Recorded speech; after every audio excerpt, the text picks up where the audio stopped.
Listo. Ya, entonces vamos a ver.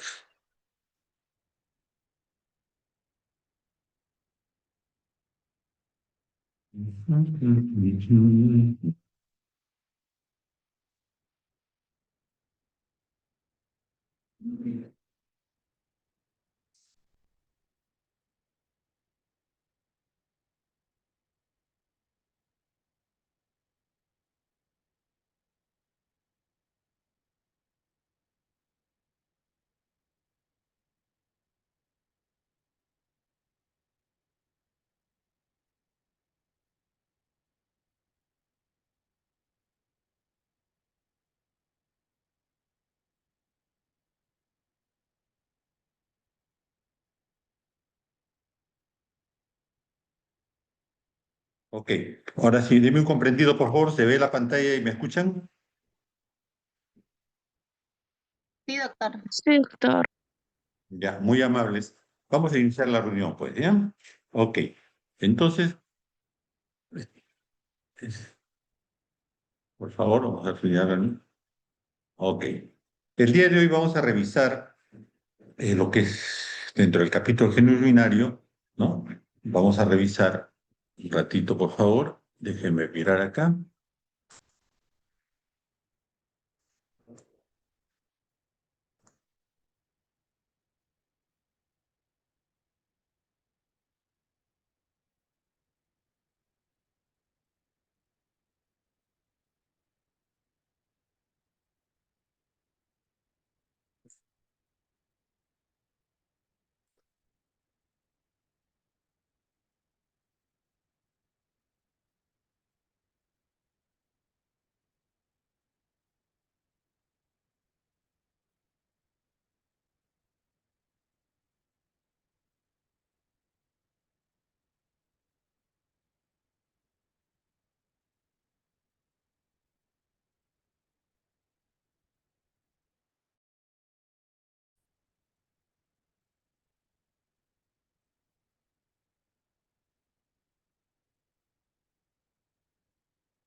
Ok, ahora sí estamos nuevamente con ustedes. Estábamos viendo que ingresen los compañeros. Parece que se quedó plasmado previa antesala, en sala de espera y estábamos creando problemas. Por favor, un momentito. Es que esto de crear, transmitir a todos.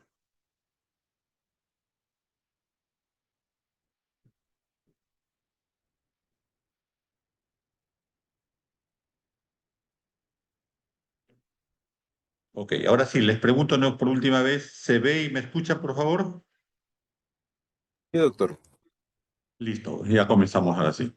Bueno, el día de hoy nos han encomendado hablar de ustedes la última clase de urogenital y se refiere a este tema, a este síndrome que seguramente lo han visto ustedes en la práctica y infrecuente, que me refiero a uropatía obstructiva, UPO. En ese sentido, la uropatía obstructiva tiene varios elementos de juicio que tenemos que tener en cuenta. Primeramente, la definición. ¿A qué le denominamos uropatía obstructiva? En palabras simples, es la presencia de obstáculo mecánico o funcional al flujo de la orina en alguna parte del aparato urinario, desde el área cribosa papilar del riñón hasta el exterior, o sea, hasta la uretra externa, ¿no? Entonces, todo un proceso que pueda impedir el obstáculo, ¿no?, para que salga la orina desde el riñón hasta la uretra, le llamamos uropatía obstructiva. Esta uropatía obstructiva concomitantemente puede dar otros elementos de juicio, ¿no? La hidronefrosis. La hidronefrosis, que se ve generalmente en radiología, en este se llama el urograma, eh, se ve grande los cálices, dilatados los cálices, y significa que es dilatación de la pelvis renal y sus cálices como resultado de la obstrucción.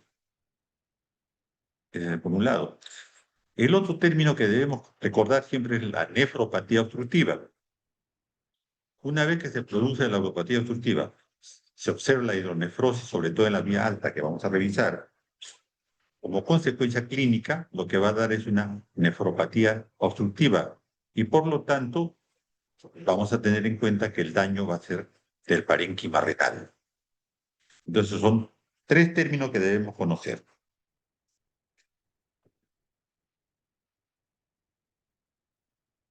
Un momentito, por favor.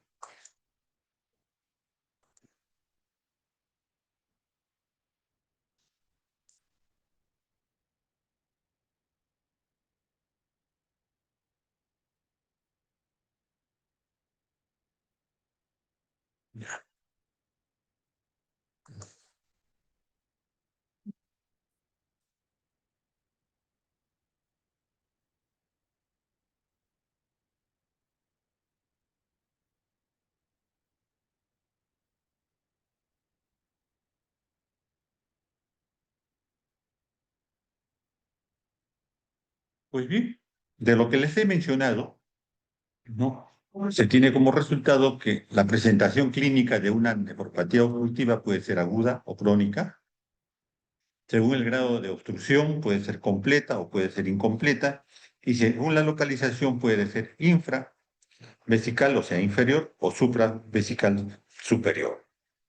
Esto es muy importante reconocer ahora a partir de los elementos anatómicos en la que puede incurrir el daño renal y, por lo tanto, en la estructura urológica, que es el riñón, los cálices, los uréteres, la vejiga y la uretra, se dividen en dos, y eso ya lo está recordando, ¿no? Entonces tenemos que el tramo urinario superior, que comprende el riñón, ¿no?, los cálices y los uréteres.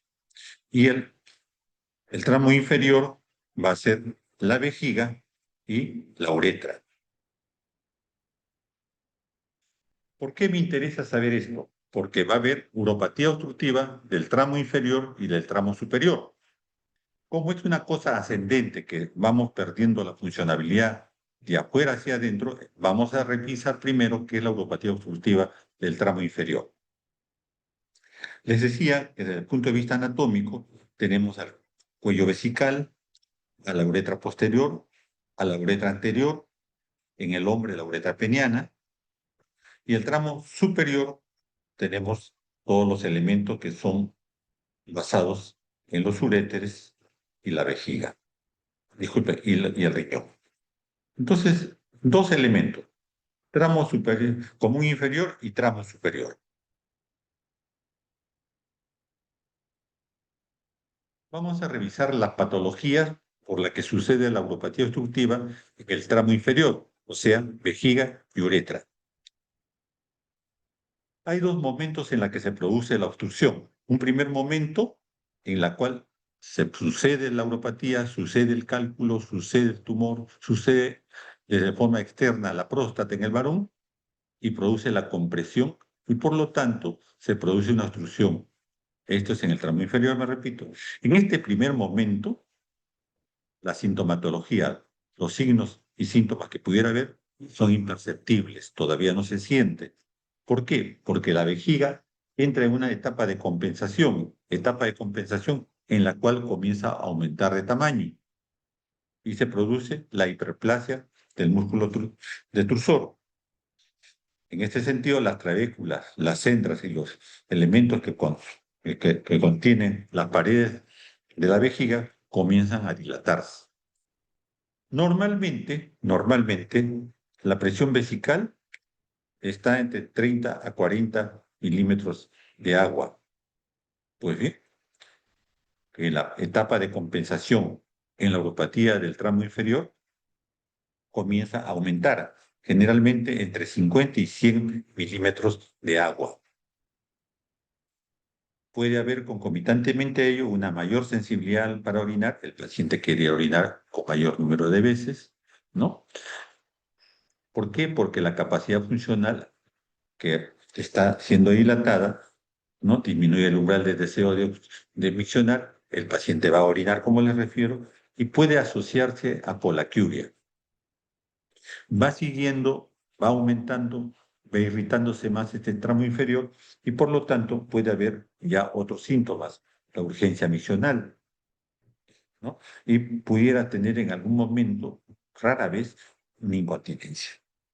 En este primer momento, cuando el proceso inflamatorio de la neuropatía del tramo inferior sucede, todavía el médico conserva los elementos anatómicos y hace posible un tratamiento conservador.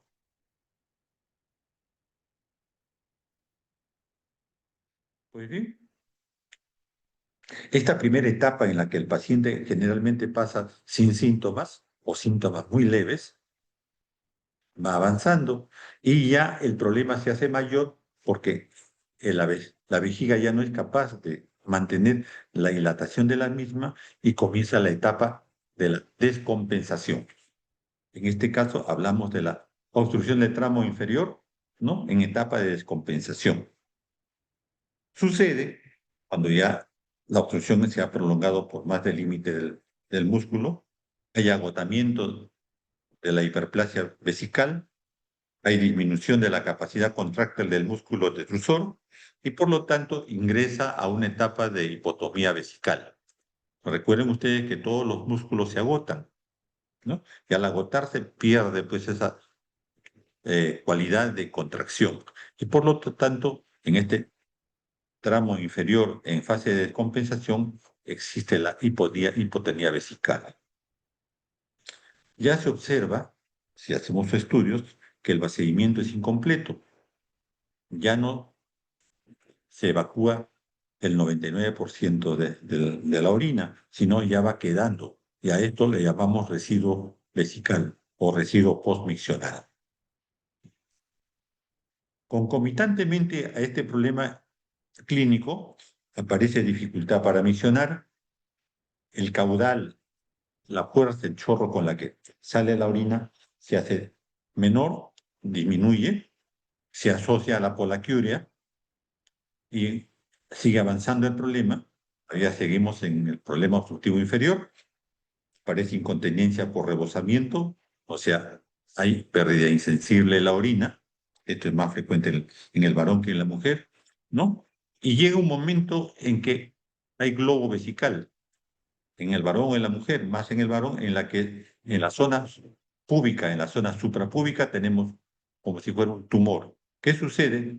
Que se ha producido la retención incompleta de la orina, de la retención completa de la orina y la vejiga forma un tumor suprapúbico.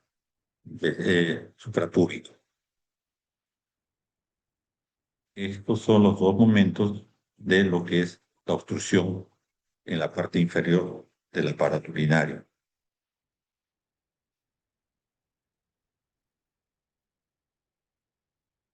La fase de descompensación sigue valorándose. Ya hemos dicho que hay obstrucción, que está siendo intensa, hay aumento del agotamiento y de la hiperplasia, hay disminución de la capacidad contráctil, ya si existe la hipotonía vesical, y lo que vamos a valorar y lo que vamos a ver seguidamente va a ser, ¿no?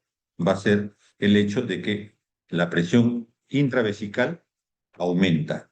La presión intravesical aumenta y concomitantemente a eso comienza a hacerse los líquidos, la orina, en forma retrógrada, subir hacia los uréteres. Comienza a subir hacia los uréteres y hay aumento, por lo tanto, de la presión intravesical, repito, hay residuo pomisional que va aumentando y se puede observar en radiografías la hidronefrosis. La sensación y la molestia es tan intensa que el paciente va a emergencia y en emergencia lo que se evalúa y se observa es el tumor vesical, que es el aumento de la vejiga urinaria, la retención urinaria, y en este momento el tratamiento es de urgencia, diríamos de emergencia. Se tiene que colocar una sonda uretral, ¿no? Para poder evacuar la orina. En los centros médicos de mayor nivel no usan sonda uretral.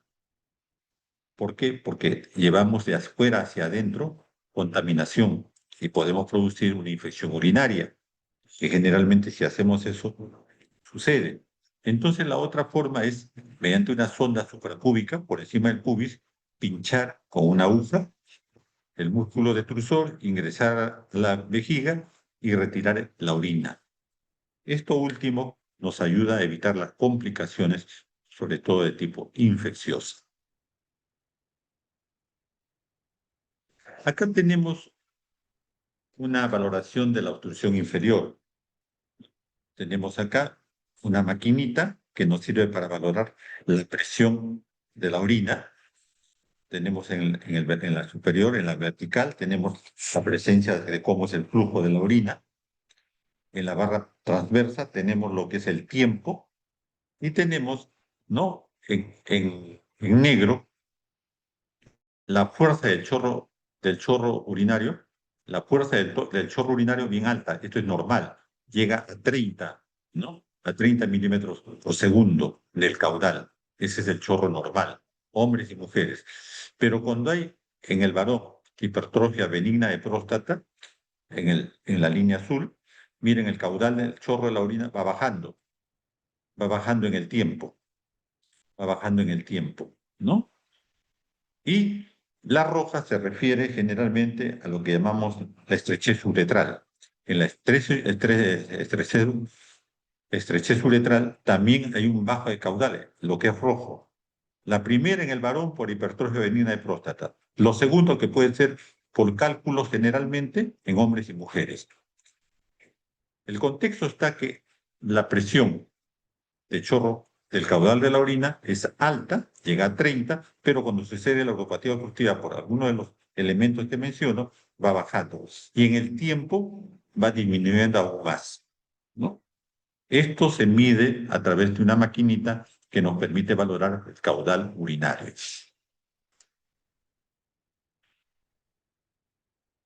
Acá tenemos una ecografía en la que se ve justamente la vejiga con las paredes, miren las paredes del músculo detrusor infladas, hinchadas, dilatadas y inicialmente una hiperplasia. Esa es en forma ecográfica. Pues bien, dicho esto, habría que hacer una valoración de un signo muy frecuente, un síntoma, como es la polaquiuria. ¿Cómo se ve la polaquiuria? ¿Cómo se siente la polaquiuria en la fase de compensación en la primera etapa y cómo se siente en la fase de descompensación? Acá está, ¿no?, el relato. La polaquiuria en la compensación hay disminución de la capacidad funcional, hay deseo precoz, hay emisión rápida, es fácil y urgente ir al baño.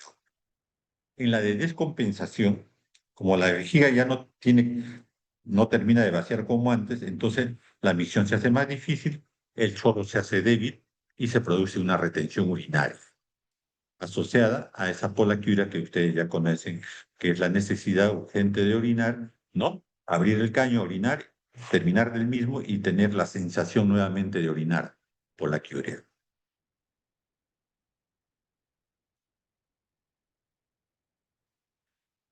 Eso es obstrucción en el tramo inferior. Vamos a hablar ahora qué sucede con la obstrucción del tramo superior, una obstrucción que llega a ser obstrucción renal muchas veces. Desde el punto de vista epidemiológico, tienen ustedes que esto existe más o menos entre 166 a 200 casos por 1 millón de habitantes año. Es alto. La uropatía obstructiva, según va pasando la edad, va aumentando y por lo tanto tiene usted casos en que comenzó como baja en el varón, próstata, y en la mujer por otras causas que ya conocemos y que lleva también a uropatía obstructiva, en este caso del tramo superior. Pues bien, en el tramo superior, que puede ser por vía ascendente, se vino del tramo inferior y va subiendo hacia el tramo superior, o directamente por el tramo superior previamente constituido. En ambos casos, la uropatía del tramo superior va a producir daño renal. Esto es, va a haber destrucción del glomérulo, de un grupo de glomérulos que van a ir perdiendo su funcionalidad. ¿Se va a observar hidronefrosis? Claro que sí. Si nosotros hacemos una valoración de que este problema puede ser de tipo primariamente tracto superior, como es una infección, entonces tenemos elevación de la presión ureteral y pielocalicial, habrá descenso del flujo plasmático renal, como perdiendo, la sangre vuelve hacia la zona sanguínea, ¿no? Y los elementos propios del glomérulo, habrá isquemia, ¿no? Habrá atrofia y puede haber necrosis. Va a haber un infiltrado parenquimal renal y si lo hacemos a través de un estudio histológico, va a haber aumentos de las células T y macrófagos. Tramo superior. Decíamos que las patologías más frecuentes es la hipertrofia o hiperplasia de las vías bajas, lo más frecuente, ¿no? ¿Qué sucede? Hay una sustitución del tejido conectivo en esa área que se ha perdido, la zona de glomérulo. Los glomérulos van disminuyendo en cantidad y en función y vamos viendo tejido conectivo en los mismos. Si hacemos un estudio del riñón, vamos a ver dilatación tubular. A los 28 días la lesión glomerular ya es significativa. Hay adelgazamiento de la médula, estamos hablando del riñón, ¿no? Aunque no vamos a observar lesiones vasculares. Obstrucción del tramo superior, que es obstrucción renal.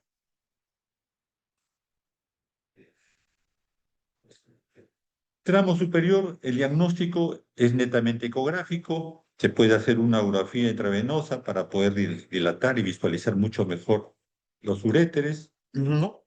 Y por lo tanto, ¿qué vamos a poder observar en estos diagnósticos ecográficos y ecografía?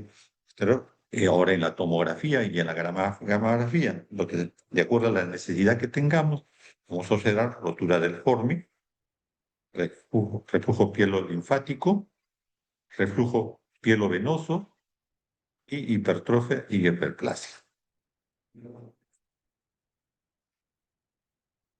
Desde el punto de vista clínico, lo que nos interesa desde el punto de semiología, uno de los culpables de la uropatía obstructiva del tramo superior es la litiasis, ¿no? ¿Y cómo es la expresión clínica? ¿Cómo es que vamos a saber que esto está sucediendo? Porque previamente en el antecedente ha habido cólico nefrítico, que en algunos casos no necesariamente existe el dolor, o puede pasar de forma desapercibida, porque está asintomático, pero también sucede la disminución del chorro urinario del tramo superior. Y por lo tanto, la parte final de esta obstrucción del tramo superior va a ser la pérdida de la unidad renal.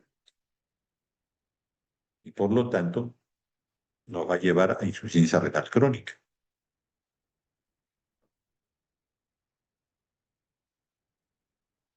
Entonces,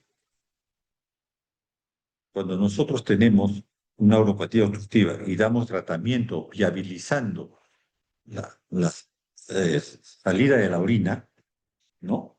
Con medicación, con tratamiento quirúrgico, con desahogo de la vía urinaria, va a haber elemento, va a haber un elemento tremendamente valorable, el síndrome de desobstrucción. Estaba obstruido, síndrome de neuropatía obstructiva, pero si yo hago el tratamiento, tengo que tener presente que va a tener un síndrome de desobstrucción. ¿Qué sucede en este síndrome? Lo ideal es pues, que salga la orina, por lo tanto va a haber una marcada poliuria, ¿no? Va a haber, a la pérdida, va a haber incremento de de la excreción, ¿no? Excreción de sodio, potasio, magnesio y calcio. En sí va a haber una alteración electrolítica, pero no todo lo que se pierde en este síndrome de desobstrucción va a ser total. Siempre esta es autolimitada. ¿Qué hay como respuesta fisiológica a este volumen extracelular que es expendido por la obstrucción? ¿No? Hay retención de urea y creatinina. Pudiera en un determinado momento producir una insuficiencia renal aguda. Lo que sí estamos seguros que en el camino va a producir una insuficiencia renal crónica. Puede haber una terminación elemental de observación ectoscópica de hematuria, generalmente posevacuación, ¿no? ¿Y todo esto por qué? Porque una de las formas de tratamiento inicial va a ser la colocación de una sonda uretral suprapúbica. Como quiera que el problema puede ser netamente por la uropatía obstructiva, siempre y cuando no haya enfermedades colaterales, que no haya diabetes, que no haya hipertensión arterial y solamente sea algo mecánico, ¿no? Entonces mm, va a necesitar que el paciente llegue a una nefrostomía bilateral y un trasplante renal. La uropatía obstructiva, que no tiene enfermedades asociadas, como son las enfermedades sistémicas, diabetes, hipertensión arterial, son tributarias de poder pasar a un tratamiento de trasplante renal. Solamente ellos, porque si hay enfermedad asociada, como la hemos conversado, esto es muy distanciado, habría que dar mucha valoración o que haya dinero de por medio para el tratamiento de trasplante. Por lo tanto, todo lo que les he contado generalmente sucede en la tercera fase de la vida, o sea, en la edad mayor, del adulto mayor, y por lo tanto, esta uropatía obstructiva hay que tenerlas en cuenta, sobre todo en pacientes mayores de 60 años. Recuerden que a veces es asintomática, por eso la función renal debe ser valorada.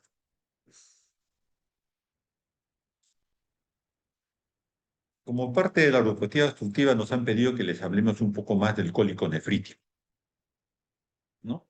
El cólico nefrítico es un dolor tipo cólico que desde la fosa lumbar se irradia hacia la zona anterior, siguiendo todo el trayecto ureteral. Generalmente llega hasta los genitales, ¿no? Y se acompaña de síntomas generales como son las náuseas, los vómitos, el escozor, ¿no? Miccional y la polaquiuria. Los cálculos renales o litiásicos renoureterales, entonces generalmente se manifiestan, aunque haya asintomáticos, pero generalmente se manifiestan con dolor, ¿no? En la zona lumbar y que se irradia hacia la zona anterior siguiendo esta faja de este diagrama que hemos hecho, siguiendo la región posterior. El cólico inicia justamente en el ángulo costo lumbar o músculo lumbar, se va hacia adelante, miren ahí, se va hacia adelante y llega hasta la zona del hipogastrio y puede terminar en el meato urinario. Cólico nefrítico. Esta es la característica con la que llega un paciente, agarrándose con la mano del mismo lado la zona lumbar. Los niveles que tenemos, ya ustedes tienen que recordarlos, de los puntos renoureterales que están en relación a la disminución de la luz del calibre por el acodamiento fisiológico de los uréteres, tercio superior, tercio medio y tercio inferior. Entonces van a tener ese cálculo que está bajando y que puede quedarse retenido en alguno de los estrechos. Si no se retiene, si llega a pasar todos los uréteres, llega a la vejiga y en la vejiga va a seguir el trayecto de la uretra. Si usted hace una puñopercusión lumbar en un paciente con litiasis renal, con cálculo renal, con cólico nefrítico, la expresión del paciente ante una puñopercusión será pues extremadamente dolorosa, exagerada. Por lo tanto, no debiéramos hacer este tipo de tratamientos de diagnóstico. No debemos hacer estas maniobras de diagnóstico en pacientes que llegan a emergencia con estos dolores tan intensos.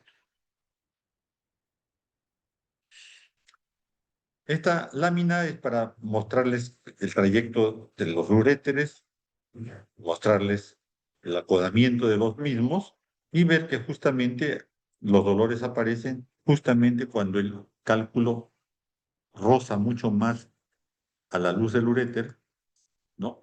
Y se produce el dolor. Ahí lo tiene.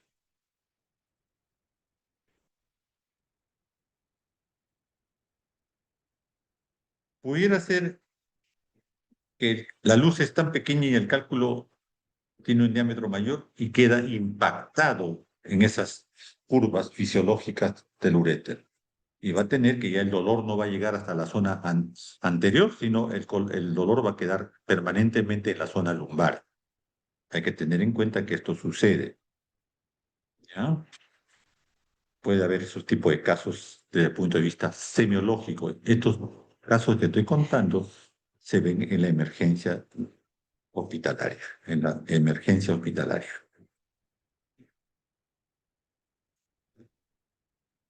Cálculo impactado. La anterior fue en las zonas de salida, ¿no? Tramo superior. Acá tenemos un uréter medio, los puntos renales medios. Los puntos, miren ustedes, donde va doliendo y donde se va quedando el dolor. Muchas veces se queda fijo el dolor en esas zonas. Estoy hablando desde el punto de vista clínico a la hora de conversar con el paciente. Y finalmente, la parte más distal, el dolor en la vejiga, ¿no? El dolor en la vejiga. Recuerden ustedes que todos estos hechos, en el 99% de los casos, se va a acompañar de hematuria. Hematuria. Se va a acompañar de sangrado. Hematuria, en la mayoría de casos, macroscópica, o sea que yo voy a ver una orina hematúrica, o en casos que han pasado y que el paciente viene a control o viene con problemas que ya han pasado varios días, una hematuria microscópica.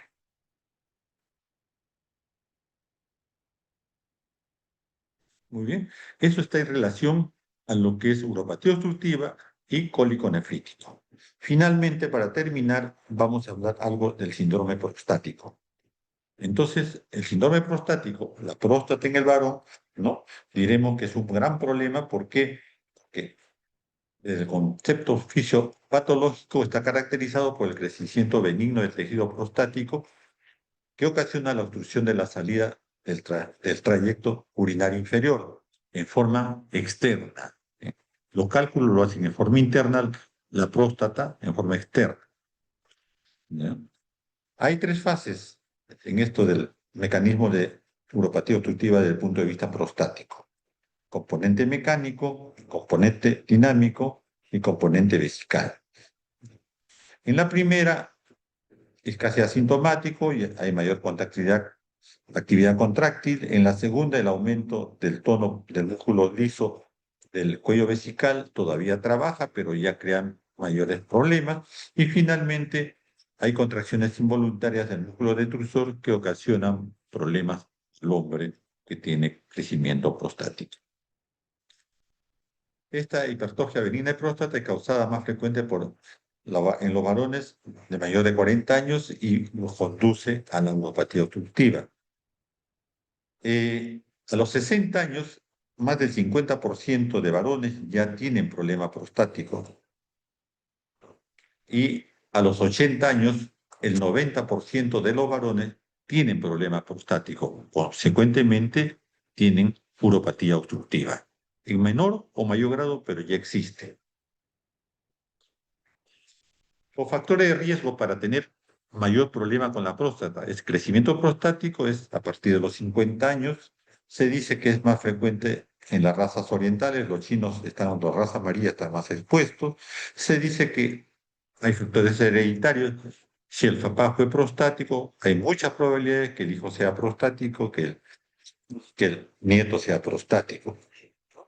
Hay factores hormonales, sí, hay un desequilibrio entre los andrógenos y los estrógenos que pueden conllevar a crecimiento prostático con mayor celeridad. También la obesidad y la dieta rica en grasas saturadas, ¿no? Se ha demostrado que son los que proveen de mayor aumento de la próstata. Y al contrario, pues, los que comen ricos caretenos, fitoestrógenos, la acción es protectora, su próstata crecerá más lenta.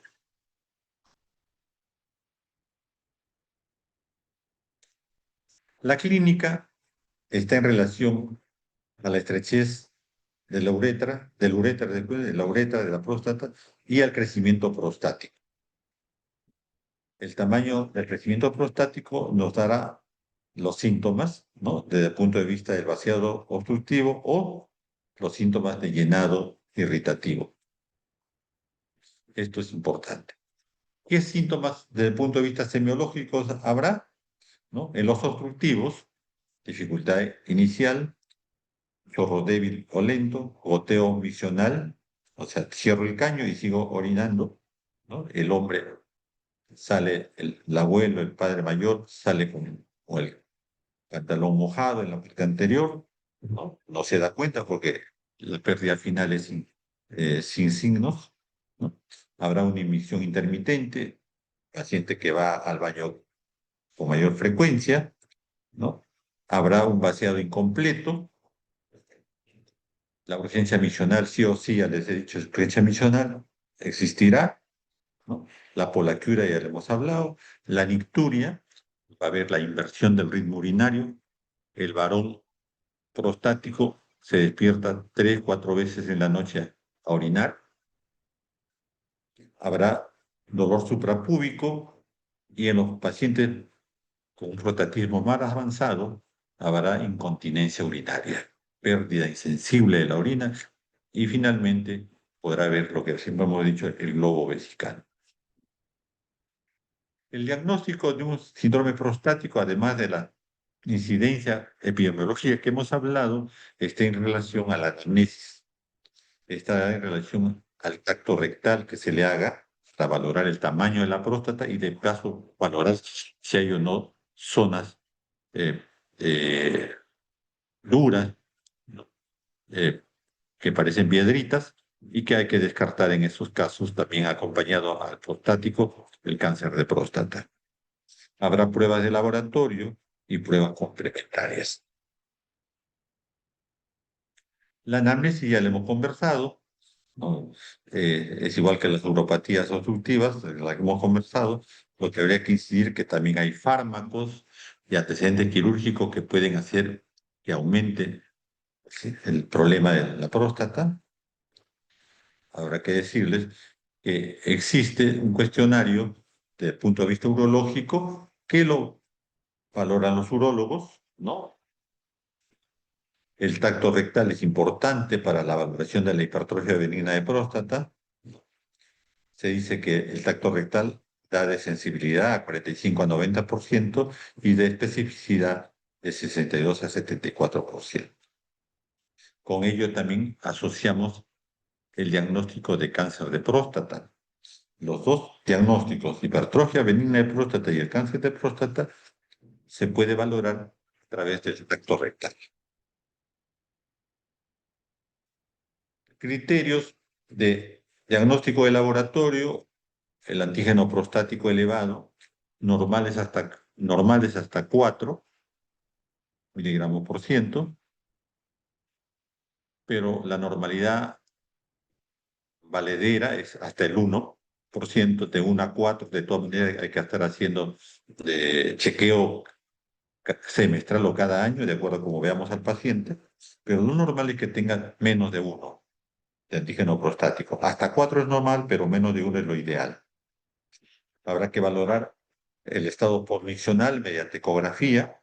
Habrá que valorar si hay hematuria o no recurrente en relación a las mujeres, sobre todo que tienen problemas de litiasis.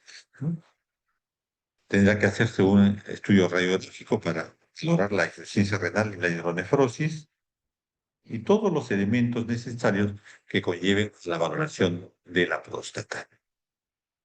Pues bien, tres temas en uno, coherentes uno con otro. Siempre que hablamos de uropatía obstructiva, hablaremos de la mujer con cálculos renales, ¿no? Con infecciones urinarias bajas, en el varón la próstata y en ambos la valoración de la insuficiencia renal crónica.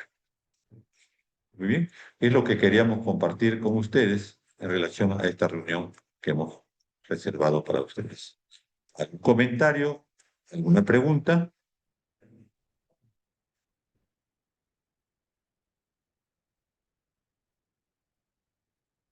Está digerible, ¿no? Ya en este capítulo asumo que van a sacar buenas notas y nos van a dejar bien. Solamente para decirles que las diapositivas de esta clase también están ya en el aula virtual, ahí las pueden revisar y de todas maneras van dos preguntas de esta reunión, fáciles, entendibles de todo punto de vista. ¿Algún comentario, chicas? No, doctor. ¿Sí? ¿Todo bien? Listo. Si quieren reforzar, entren al aula virtual. Muchas gracias por su atención. Siempre estamos conversando con ustedes. Fuerte abrazo para todos. Mañana nos vemos en el conversatorio. Gracias. Doctor, que tenga buena tarde. Hasta luego. Buenas tardes, Gracias, jóvenes.